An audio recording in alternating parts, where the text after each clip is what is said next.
I saw the yellow paint and I'm like, that's a bright car. Yeah. And then I seen the stripes on it and I was like, that's the only one. Yeah. I said, that's my car. Oh yeah. I said, I've never seen another car painted like that ever before. Yeah.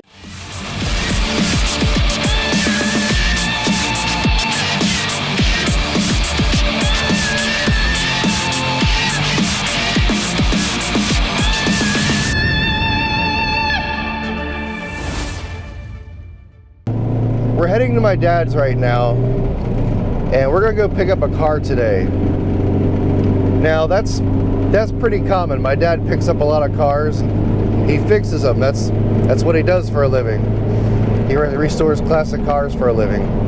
And if you check the description on the bottom of the video here, you can see his channel, and that's what he does for a living.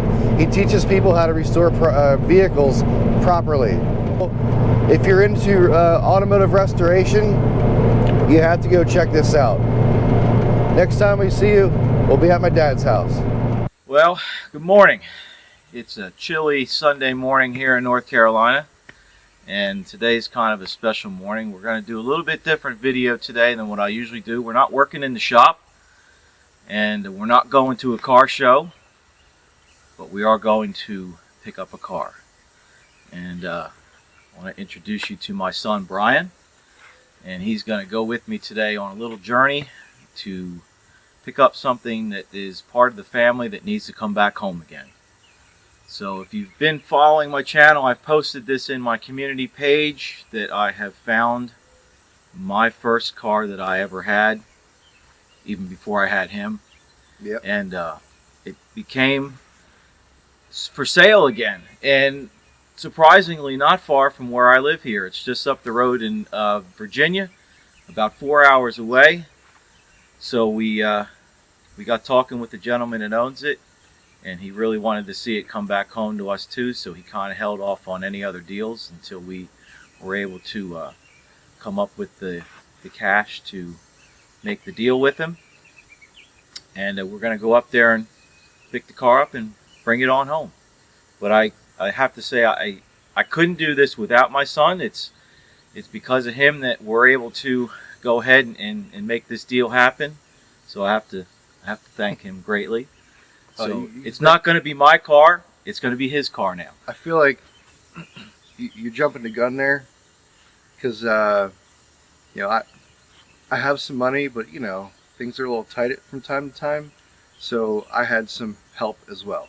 So thank you to those who helped me or helped us bring the car back. Yeah. And I'd say in the link in the description below, there will be a way that you guys can help as well. Yes, there is I did set up a GoFundMe page to help with the costs of the project, to purchase any parts that are going to be needed. This is going to be a feature on the channel coming up, not in the exact near future, but a few months down the road. There's a lot of things I got going on here before we can get started on it, but this is going to be a catalyst to try and to get my channel out there a little harder, a little bigger.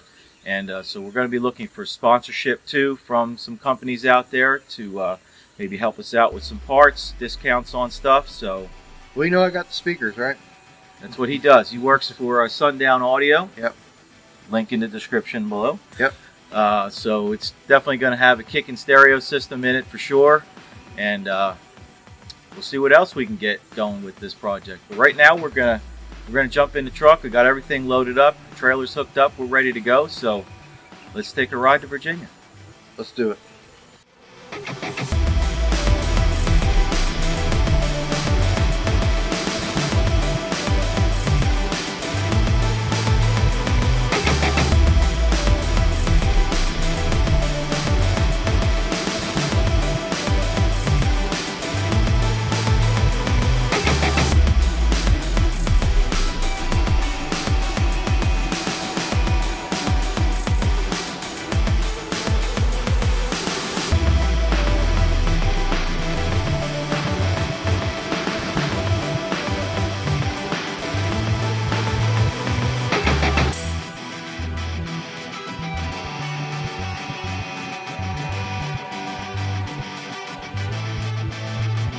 So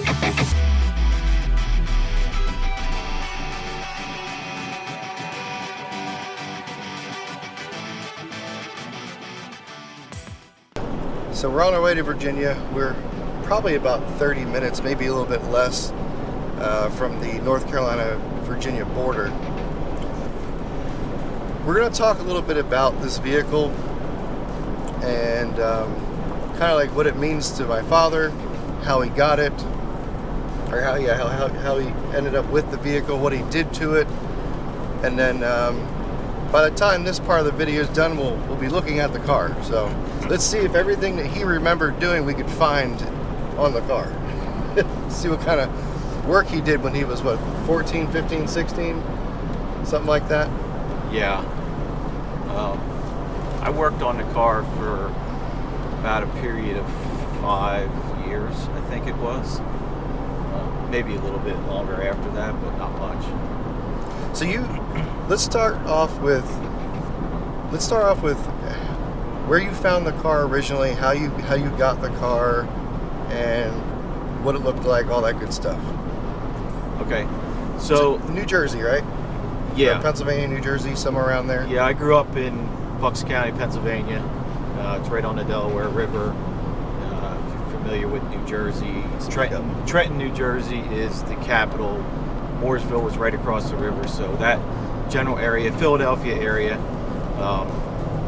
So the car, I say this car is my first car, but technically it's the second car, because when I was about 13, my father knew I had a great interest in cars, and I've been bugging him about getting something to work on. So for my birthday, when I was 13, he had a friend of his that owned a shop in town, and he had this old 57 sitting down there that was, I can't remember if it was abandoned or what the deal was with it, but anyhow, he ended up buying the car from him. You'd say this would be the late 80s?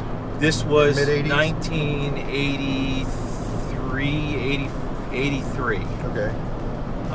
So he bought this car. It was a 57 Belair 4-door sedan, and it was a complete car, and we got the car home and started really looking it over and getting into the car, and end up this car was pretty bad. It was really rusty, so we determined that it really wasn't going to be a great project to do because it just needed too much work.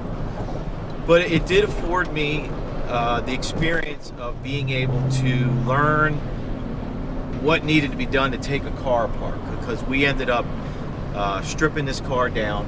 This is basically your first time working on something. This was my first time really digging into a car, and so this is where I learned how to disassemble a car, take everything apart. We took this whole car apart, saved any good parts off of it we could. What color was the vehicle?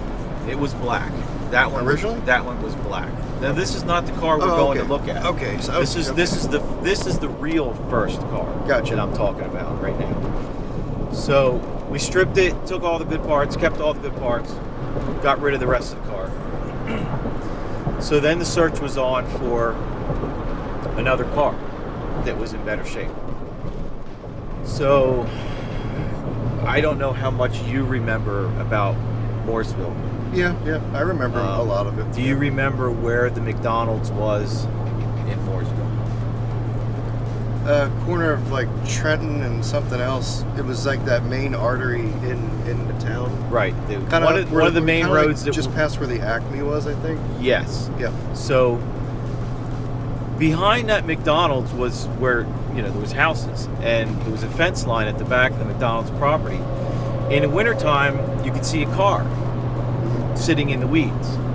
And when you got up and looked at it closer, it was a 57 Chevy. All right.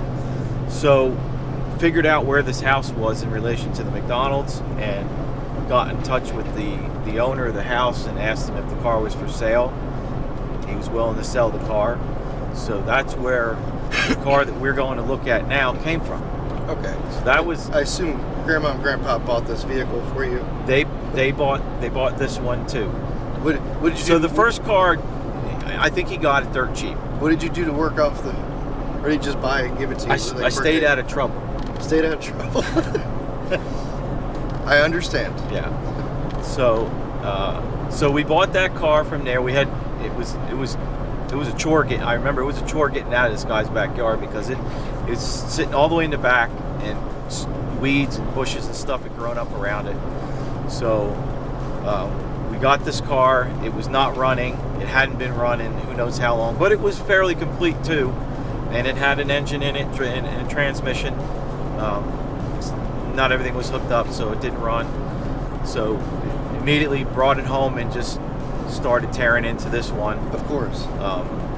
Because it needed everything done to it too. Now the difference between the two cars, the first one was a 4-door sedan. The second car, which we're going to get, was a 4-door hardtop. Okay. I personally prefer the hardtop. Now everybody's like, oh, it's a 4-door, it's a 4-door. Yeah, but it's a 4-door, but it's a hardtop. So when you have all the windows down in the car, they're all down. You don't. Like there's no cabin. post between the doors. Right. It's just all open. So you don't, unless you look really close, you don't know it's a 4-door. It does have a unique roof line at the back. Only the 4-door hardtops had that roof line. Was it more common to have a 4-door than a 2-door in that? The 57 Belairs? I can't recall what this. I used to know off the top of my head all the production numbers for all the different models that they had, but I would have to say that there were probably more 4-door models sold between the 150, 210, and Belair models, just because they were being sold as regular cars. They were family cars. So yeah, there was probably more 4-doors, and the 4-door hardtop for 57, it was only the second year production. They didn't have a 4-door hardtop in 55. 56 was the first year. 50s they carried it over into 57, and then it continued on up through the years as an option. Gotcha. To not make this video entirely too long, so you had this vehicle up until about year 2000, 2001, somewhere in that range? Yeah. Because from the time I got it, tore it apart, did all the work to it, did all the chassis work, redid the chassis and frame, had everything painted, all new suspension stuff put in it, did all the body work, replaced all the rusty panels in it that needed to be done. I had to body off the frame, replaced all the panels, did the body work, or the majority of it. By this time I was through high school and getting ready to graduate and go into tech school for auto body repair. Yep. And then I took the car to the school and continued to work on it there and got all the body work finished and painted the car. That was the second whole car I ever painted. So you painted this car in school? I painted that car in 1989 in tech school. So the funny thing is, it's like, I don't think kids can do that these days, unless you want to pay for it. Like, no, you can still do that. If you're going to a tech school, they encourage you to bring projects because you always need something to work on. Yeah, but it's like, I don't know, kids, it's different these days. Like, I think back then it was more common for people just to bring their own stuff in and work on it like that. Yeah, if you didn't have other people's stuff to bring in and fix for them, you had to come up with something. So I was born in 87, so you're telling me you were in tech school while I was a baby? Yeah. All right. And going to work and doing everything else to take care of you. He was pretty young when I was born. We're not going to say the age, but my dad was a fox back in the day. I'm not as old as I look like. All right. So yeah, I painted the car in 89. Brought it home. I did a little bit of work to it as far as putting some parts back on it, but like Brian just said, he was a toddler at the time. I had a wife. I'm working. I'm trying to take care of my family. So you have responsibilities. The car is secondary. We all know about that. And at that point, that's when the money needed to be done, put into the car, because drivetrain, trim, chrome needs to be redone, interior needs to be done. Those things were all expensive. Yeah. So that was back burner. Well, at So least the you got car the- got put away into At least storage. you got the car painted, and that's a really important part, to get paint on the body so it doesn't rust anymore. Right. It kind of preserves the car, so to speak. Exactly, because the gentleman that owns the car now says the car still has a shine to it. However many Nice. years later this is now, it's amazing that it still Yeah, looks as good as it is. Roughly 24 years. So you moved from New Jersey to North Carolina 1999, I believe? 1999, we moved down to North Carolina.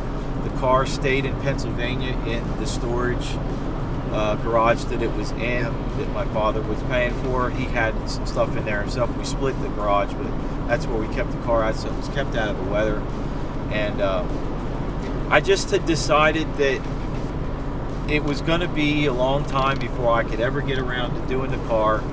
I didn't want to transport the car down to North Carolina. I had nowhere to put it down here. Right. He wanted to get out of that storage garage and get rid of that rent. So He kept it for like another 6-7 years after that. yeah, but Or maybe even so longer. the decision was made to put the car up for sale. And back then, in 2000, you could still find quite a few two-door cars, and they were more popular. Of course, two-doors are more popular, so I didn't have a lot of bites on it. I had a guy that contacted me. I can't remember his name, and he was interested in it. We worked out a deal. I basically sold the car for what we had invested in it parts-wise. So you Which didn't really wasn't a lose whole out. lot of money. It was, if I remember right, I think I might have got $2,500 for the car. Right.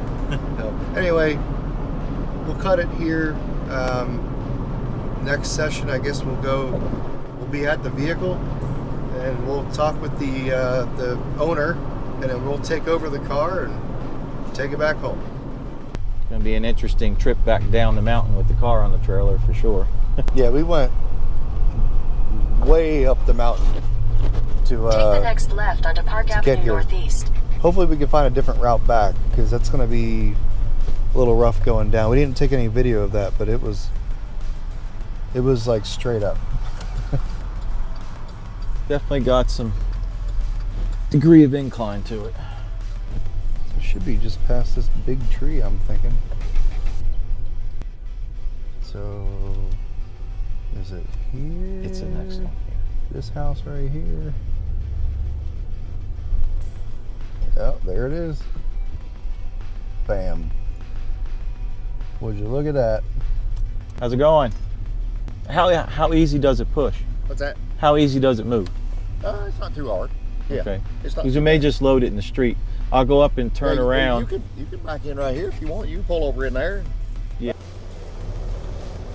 I'm glad he's doing the backing up. It's a little tight quarters right here. For me.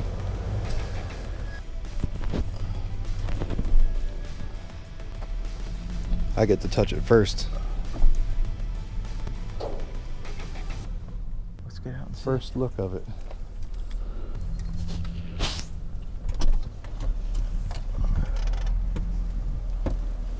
Y'all have a good trip? Are we close? Uneventful trip, so that was good. Good. Nice to meet you. Nice to meet you, sir. Yeah, I say y'all pretty excited, ain't you? Yeah. You don't mind the cameras, right? No. Okay. I'm Brian. I'm Dave's son. Robert Kilgore. Nice to meet you. Meet you, sir. Yeah, that's say y'all pretty excited. It's very weird that this all just kind of happened. It is. It is really weird. Yeah, I've had the car for here. I saw the yellow paint and I'm like, that's a bright car. Yeah. And then I seen the stripes on it and I You're was like, that's the only one. Yeah. I said, that's my car. Oh yeah. I said, I've never seen another car painted Oh, like no. that ever before. Yeah, it's that's what actually caught my eye when I bought the car. When Yeah. I flipped through on Facebook and I seen the color of it. Brett. I thought it was actually a two-door hardtop when I seen it. There you go. Brett, what are you doing? The camera's not even on us. That's my son, Brett. Hey, buddy. Actually, I was probably about his age when that car was sold. Yeah. So 24 years ago or Wow. so. Wow. Yeah, I've had it since about 14 or 15 is when I ended up with it. Because I didn't title it for about a year, and this title is dated for 16. I got looking at it this morning, and I thought, yeah, that's probably about right. I got it 14 or 15. Yeah. Something like that. And then I've had it up here. I'd originally was going to plan on doing actually doing turn it into a two-door. You know, I this. thought about doing that too when I was building the car way back when, but there just wasn't anything out there available. Right, yeah. And, you know, I was still in my infancy of learning how to do stuff. Yeah, yeah, And I really didn't know yeah. how to do it. Now, I kind of know how I would go about doing it the right way now. And it would make it a unique car because of the way the roof line is. Yeah, the roof line and The four-door hardtops are the only ones that have that roof line. that's right. Yeah, yeah. And the door length, you know, if you looked at a two-door, you know, the door length was just a tad longer back. I think onto they're the, 6 inches longer. Yeah, that's Yeah. right. So it would have been if it was done right, you know, which I'd planned on. That's what I was going to do. It would have been unique. It would have made people go, "Oh, wait a minute, something different about that car." Yeah, because, and the more I thought about it, I thought about keeping the four-door front doors and just welding up the back or doing a different. See, that's what I was probably section gonna in do. and a quarter. Yeah, what I was going to do is keep the four-door door, the front Yeah. doors, and I was just going to just weld in the back and then add the quarter to it, the two-door quarter. Right. You know. Because the vehicle that were you planning on? Yeah, doing the yeah, I was going to do it. I don't have any time. I've done we quite. understand that. Yeah, I've had Yeah. quite a few. I've done Novas, and I'm working a little bit on a Vega right now. But I just don't have time to do anything with it much with work. But yeah, I'd planned on doing it myself. My dad actually had what got me going on it had a two-door back in the 60s and 70s, had a two-door hardtop. It was Hugger Orange, so that's what this car was going to turn out to be. Yeah. You know, kind of like a yeah, tribute to him from right. 57. But Well, I grew up in a 57. yeah, yeah, My mom's 57 that she's had. It was her high school graduation present in 1967. yeah. And they never sold the car. They kept the car. And my mom passed 8 years ago. And then I've ended up with that car, Right. Yeah. So- Two-door hardtop, two-door post. two-door post. Yeah. Yeah. But Belair. It is a Belair. It is a Belair. Yeah. Yeah. Yeah. So that before it was her car, it belonged to her brother-in-law. So, and he bought the car in 1960. Right. So the car's been in our family in some way or another since 1960. Wow, that's awesome. Yeah. So That's it'll awesome. eventually go to him. Yeah. And then to him. Right. And Yeah, yeah. that'll work. That'll work out good. Yep. I'll tell you, they're nice cars. 57s in our family now. 257s. Just Yeah. like it was back in the 90s. Yep. Yeah, yeah, Yeah. Yeah. Yeah. The paint's held up okay. yeah. But it's got a Yeah. little bit of it needs some loving, that's for sure. When it was in storage, Uh huh. right there, it was in storage in a apartment complex that had garages on the bottom floor, and the sewer pipes were in the garage. And where this was sitting, there was a pipe that came down, and it sat pretty much. It had a downturn right here, and had to clean out. And I went in one time, and I found there was water, and then I noticed the paint was spotting. Yeah, it was only acrylic enamel paint, and I never had the car blasted.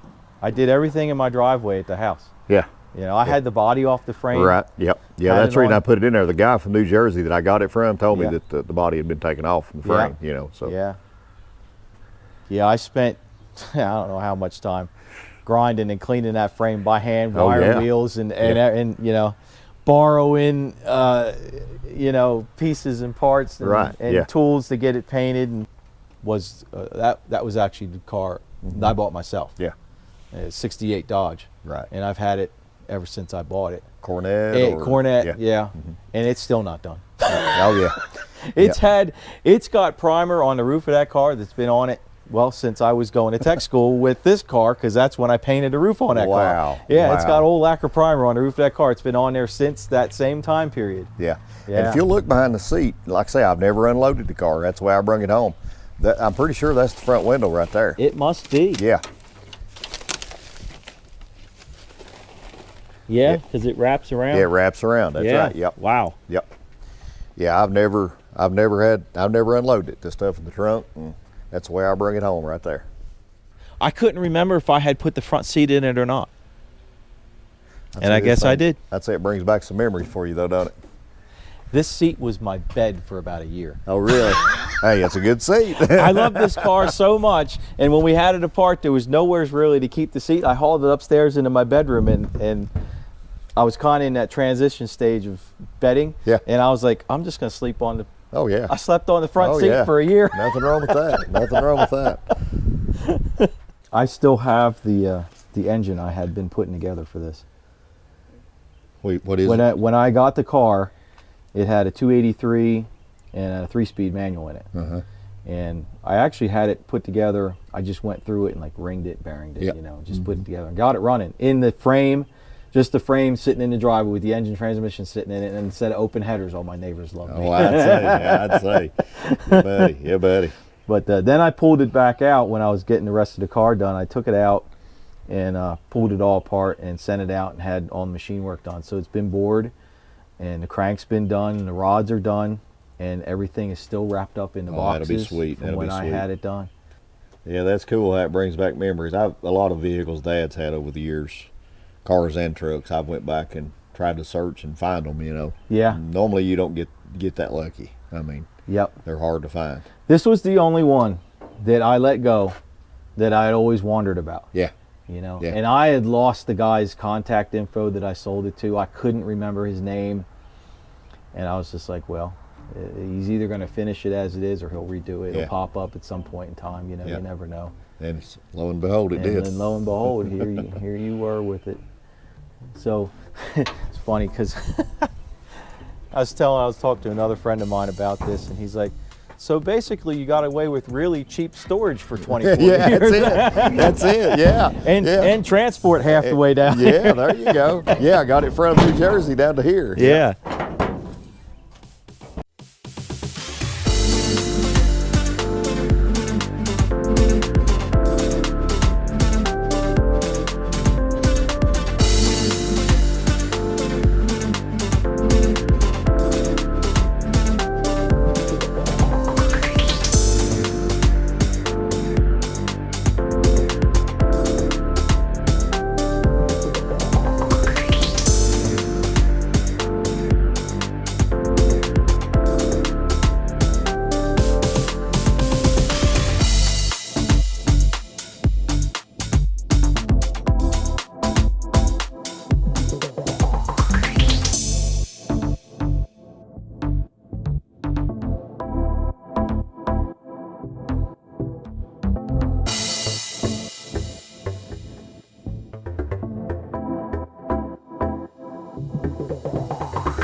A little more.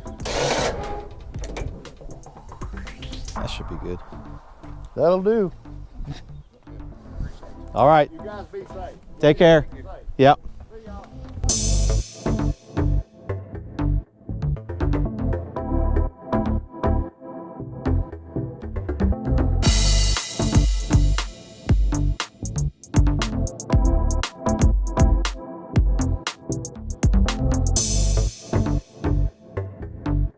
So, we got the car.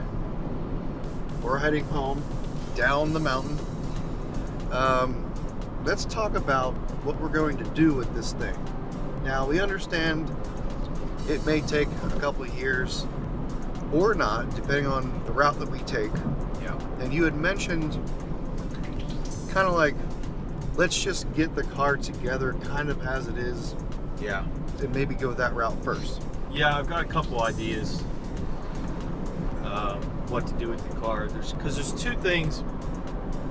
Okay, so while we were picking the car up and talking with the previous owner, we had talked about each of us had thought about doing a two-door conversion on this car. Now back when I had this vehicle, two-door conversions on the four-door cars were not very popular thing to do because two-door cars were still pretty plentiful. Doing a four-door to two-door conversion on a sedan is easier than on a hardtop car, mainly because it's just a matter of moving a post and removing some other metal, redoing the quarter work, or however you want to go about doing it, but it's a little bit easier to do than with the hardtop. Especially with a 4-door hardtop, it has a different C-pillar roof line in the back where the back glass is and everything. Well, it was also mentioned that if you do the conversion, basically you just seal up the rear door and you just leave the front door how it is. Just be a short door instead of a long door. You can do it that way. It does make it a little bit difficult to get in and out of the back seat of the car, but Right. how many times are you really hauling anybody around in the back of a car? Right. You're not. It's usually you and your wife. Well, the or back of you the car is or meant for whoever. speakers anyway, right? Well, sure. If you want to. I would never do that to that car. Nothing crazy like that. But I had always kind of wanted to do that, and I'd had some ideas on my head on how to do it, and now it's a little bit easier because there's so much more available as far as aftermarket panels. Well, do they make kits for that? They don't make a kit for it, but you can get quarter panels for these cars now, where back then you were left to the mercy of whatever you could find in a junkyard, used. They didn't have reproduction quarter panels. There were certain replacement panels you could get, trunk pans, floor braces, rocker panels and stuff like that, but as far as a quarter panel, unless you found an NOS one back then, you were not getting one. Right. That would make doing the conversion easier. Okay. But still, yeah, I probably would leave the short doors on it just because of the fact of the windows situation between hardtop. Well, I'll be honest with you. I know the car is going to me at some point. I don't care either way what we do with the doors. Yeah. It's not that big a deal. Personally, I think there's more issues to work on first than the doors. But I do know that before you get paint on there or do anything crazy, if you want to do the doors, you kind of should do them soon. Well, Sooner than later. yeah, that's kind of what I was getting at with looking at doing the car two different ways.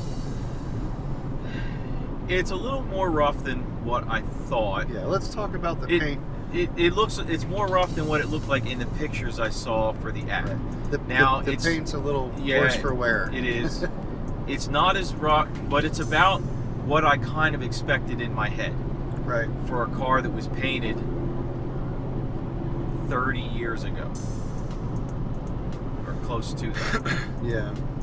So, with that in mind, and being as the rat rod, just drive it style of car is kind of popular now, Yeah.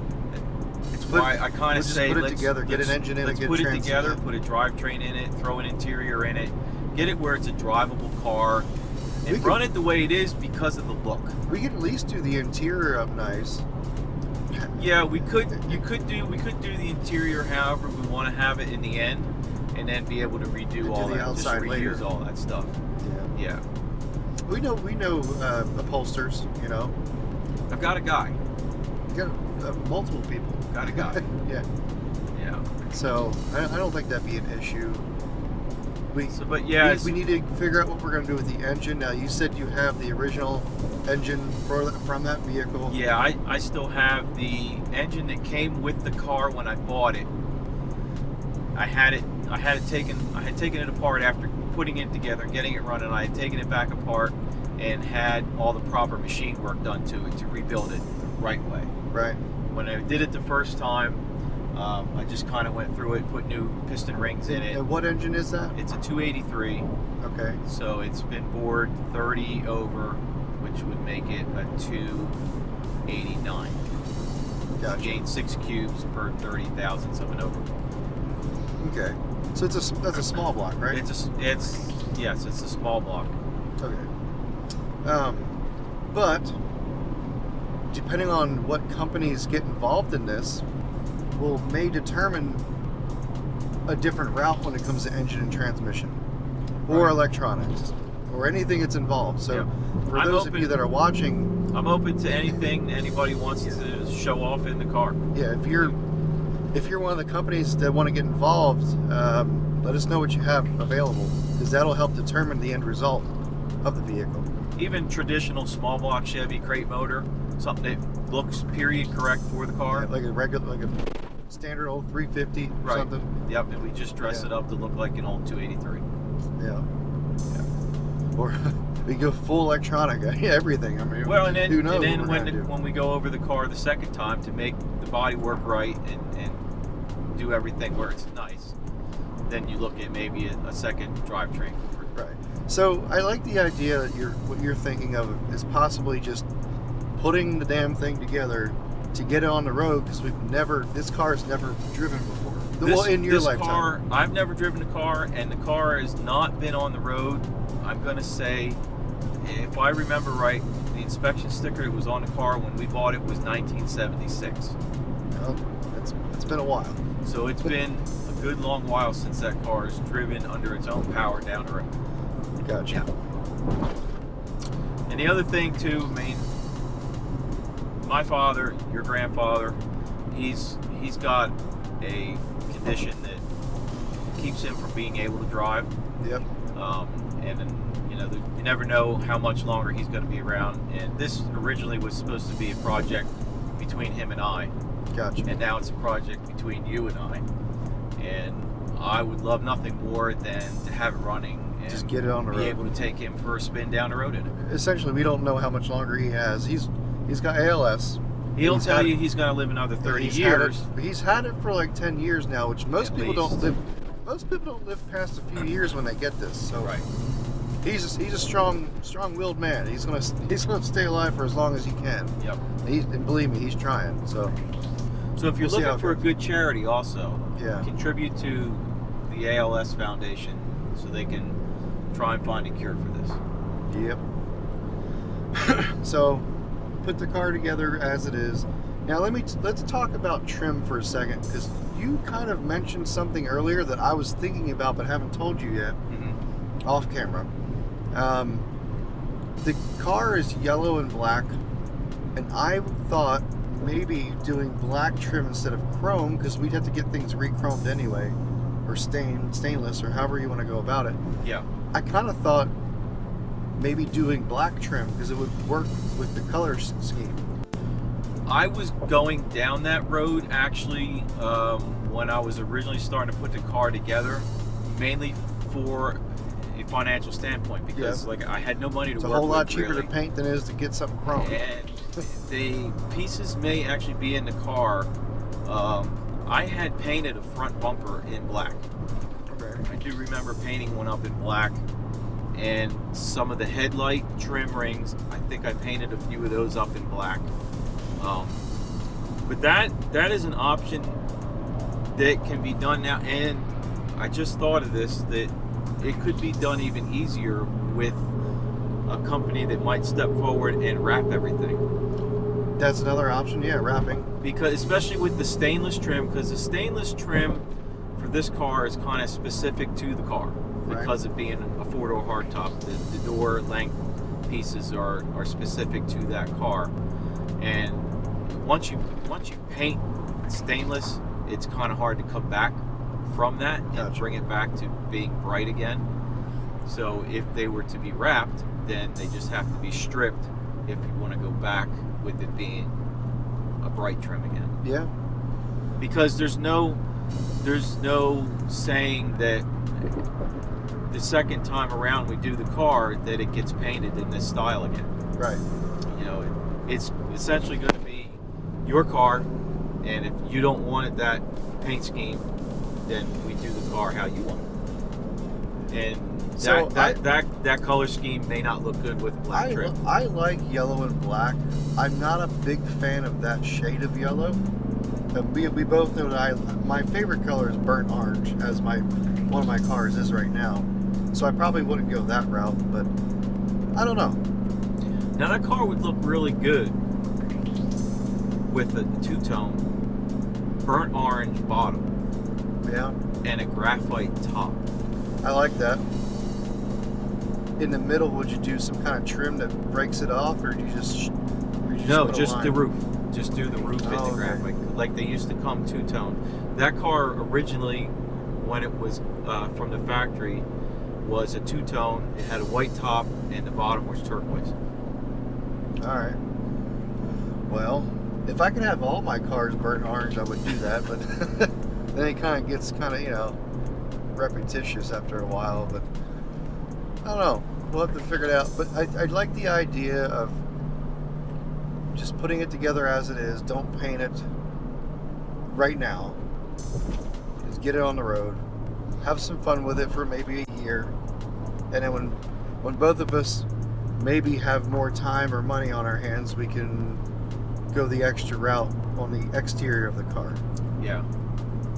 Yep, that's kind of what I was thinking now, how I'd like to do the project. We also have to think about the drivetrain, you know, all the suspension work that may or may not need to be done to it, wheels, all that. You know, it'd be cool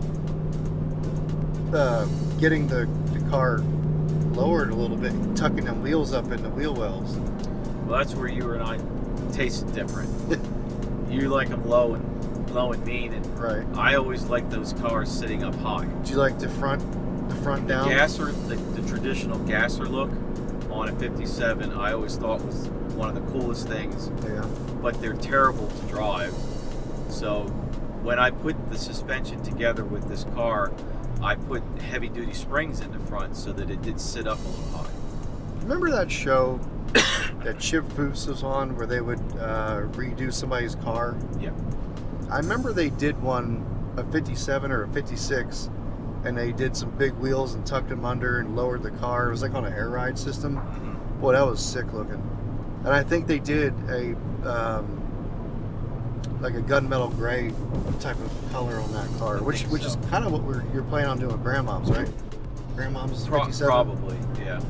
Not quite the original silver, but close to darker. it. Yeah. Yeah.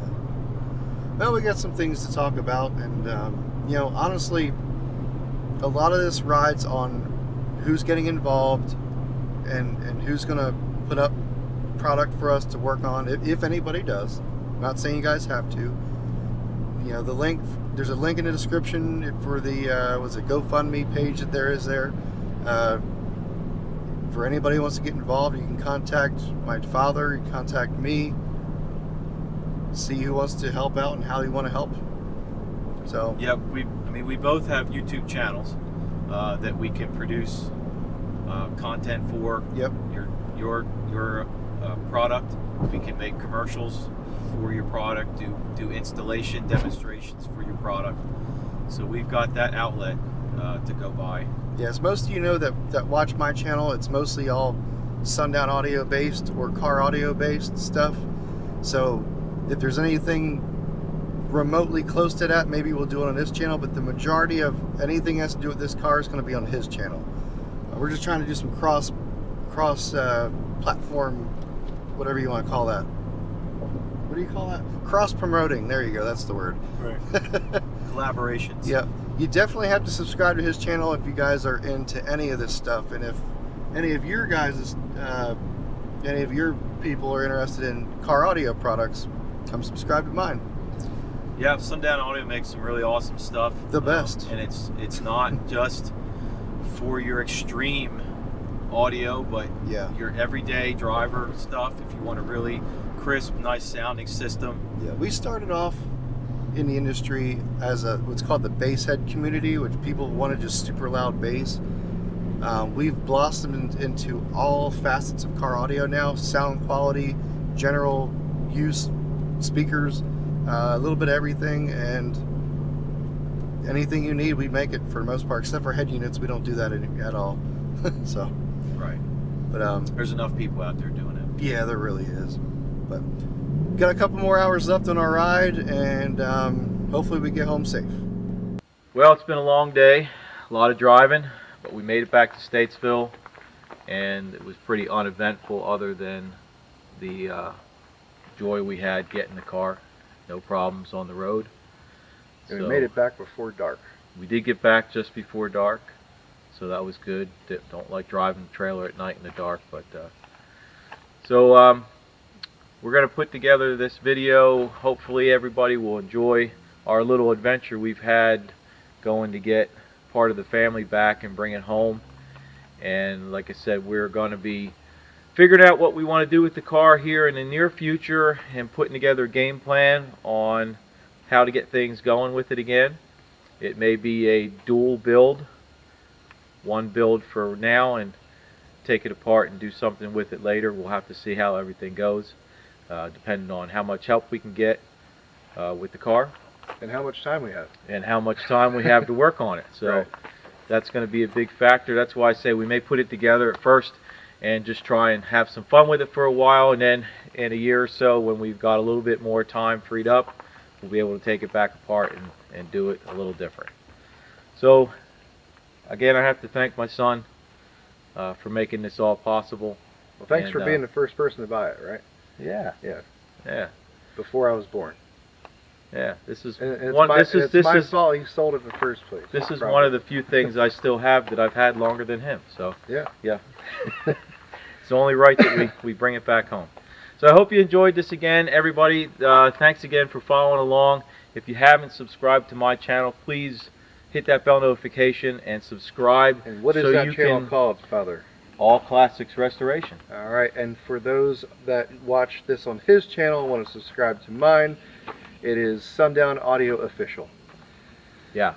So hit the bell notifications for both those channels, and you'll see updates on what's going on. Check the description below for anybody who's interested in donating. I'll probably put a Linktree link so you can see all the stuff that would be involved in this and helping donate for the build. So. Yep. That'll work. All right. All right. Thanks again. We'll see you again soon. Later.